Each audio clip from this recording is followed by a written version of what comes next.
হামের উপসর্গে আরও 7 শিশুর মৃত্যু হয়েছে। এর মধ্যে নিশ্চিত হামে মারা গেছে 3 শিশু।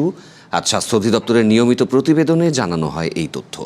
এদিকে বিকেলে জাতীয় প্রেস ক্লাবে হামের প্রাদুর্ভাব নিয়ে এক সেমিনারে সমাজ কল্যাণমন্ত্রী দাবি করেন, সরকারের সার্বক্ষণিক তদারকিতে হামের প্রকোপ কমছে।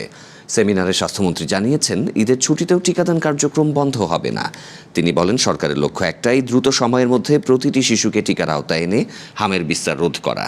হামের পর্যাপ্ত টিকা রয়ে গেছে, তাই আজ থেকে নতুন করে আবারও টিকা কার্যক্রম চালু করা হয়েছে বলেও জানান স্বাস্থ্যমন্ত্রী।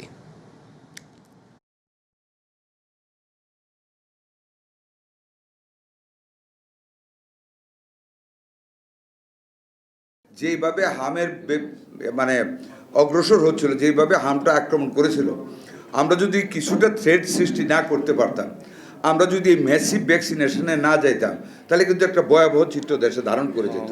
সার্বক্ষণিক যে তদারকি, সেটির কারণে মোটামুটি এইটা ব্যাপকতাটা এখন কিন্তু ডাউন ট্রেন্ড, মানে অর্থাৎ কমে আসছে।